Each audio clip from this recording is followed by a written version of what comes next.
Ils ont dit que ces substances analyseraient votre intimité, vos pensées, vos émotions.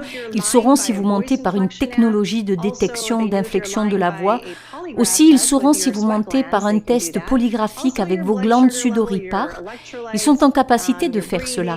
Aussi, votre taux de sucre dans le sang, vos électrolytes, votre respiration. Aussi, si vous avez des relations sexuelles, ils sont intéressés par ça. Si vous buvez de l'alcool, si vous prenez des drogues, ils sauront tout de vous. Littéralement, ils ont dit qu'ils pouvaient le faire. Donc, ils vont analyser ces données, et puis un ordinateur équipé d'un algorithme en charge de noter à chaque fois que vous mentiriez, même un petit non-dit sur l'endroit où vous étiez, le smartphone le saurait immédiatement grâce à ces paramètres et aurait sur vous une répercussion instantanée. Puis, sur une période de 1 à 3 mois, tous les mensonges seraient additionnés et vous seriez considéré comme un bon ou un mauvais humain. Et l'ordinateur vous attribuerait un système de crédit social.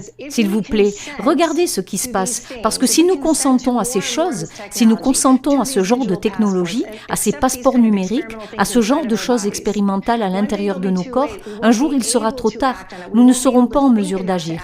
Nous ne serons pas capables de réfléchir suffisamment pour agir. Donc je dis que c'est l'enjeu final de notre défi. C'est s'opposer ou mourir. Pour l'instant, il s'agit de l'homme 1.0. Appréciez-vous le fait d'être un être humain ? Appréciez-vous la liberté de penser et d'aimer? Si c'est le cas, alors levez-vous maintenant et dites non. Dites non et reprenons nos droits d'être humains.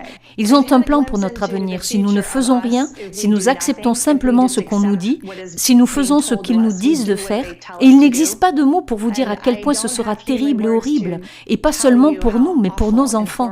Donc nous devons faire quelque chose maintenant. C'est pourquoi j'y passe tout mon temps. Je le fais gratuitement, car à quoi ça sert de vivre sans liberté? Vous ne pouvez pas aimer, vous ne pouvez pas être libre de penser, vous n'êtes pas un être humain. N'adhérez pas à cet agenda. Allez de l'avant, ouvrez les yeux. Il ne s'agit pas seulement des États-Unis, il ne s'agit pas seulement d'un parti politique. Ceci est un leurre, ils disent tous la même chose. Il y a d'autres entités, sociétés secrètes qui dirigent en coulisses. En fait, je pense qu'un grand coup d'État a eu lieu et on ne s'en est même pas rendu compte. Et donc, allons-nous les laisser continuer avec leur programme qui consiste à dépeupler le plus grand nombre d'entre nous pour finalement nous contrôler? Parce que c'est essentiellement ce dont il s'agit.